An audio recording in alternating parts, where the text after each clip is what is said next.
Halo semuanya, perkenalkan saya Adinda Dwi Syabila dari kelas 11 DKV 3. Kali ini saya akan membahas tentang UUD Republik Indonesia Serikat 27 Desember 1949 hingga 19 Agustus 1950. Yang pertama ada latar belakang UUD RIS, yang kedua ada kelebihan serta kekurangan, yang ketiga ada isi dan karakteristik UUD RIS, dan yang terakhir ada masa akhir berlakunya UUD RIS. Bagaimana materinya? Simak penjelasan berikut. Latar belakang UUD Republik Indonesia Serikat. Dimulai dari Belanda ingin kembali menguasai Indonesia dengan cara memecah belah. Hal ini dilakukan dengan mendirikan negara boneka di bawah kendalinya. Sejalan dengan usaha Belanda tersebut, terjadilah invasi pertempuran fisik yang dikenal dengan agresi militer 1 pada 1947 dan agresi militer 2 pada 1948.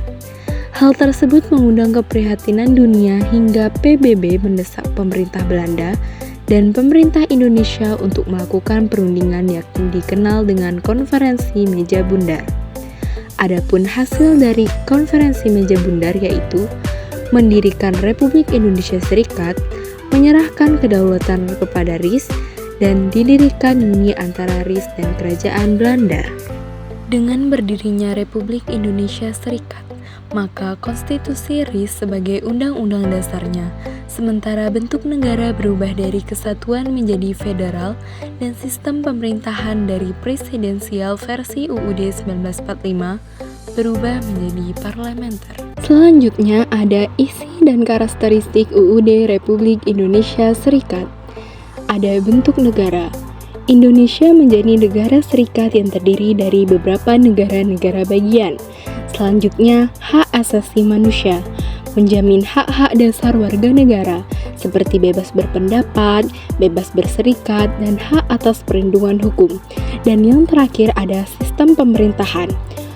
UUD Republik Indonesia Serikat mengatur sistem pemerintahan bersifat serikat, di mana presiden adalah kepala negara, sedangkan kabinet bertanggung jawab kepada presiden. Di dalam Undang-Undang Dasar Republik Indonesia Serikat, terdapat kelebihan serta kekurangan di dalamnya. Adapun kelebihannya adalah 1.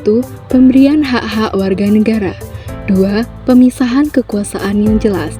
3. Pemberian otonomi kepada negara bagian. Selanjutnya untuk kekurangannya, yang pertama, tidak memuat Pancasila sebagai dasar negara. Kedua, keterbatasan kekuatan pusat. Dan yang terakhir adalah pemberlakuan negara serikat tidak bertahan lama. Untuk materi yang terakhir, kita akan membahas masa akhir berlaku UUD Republik Indonesia Serikat.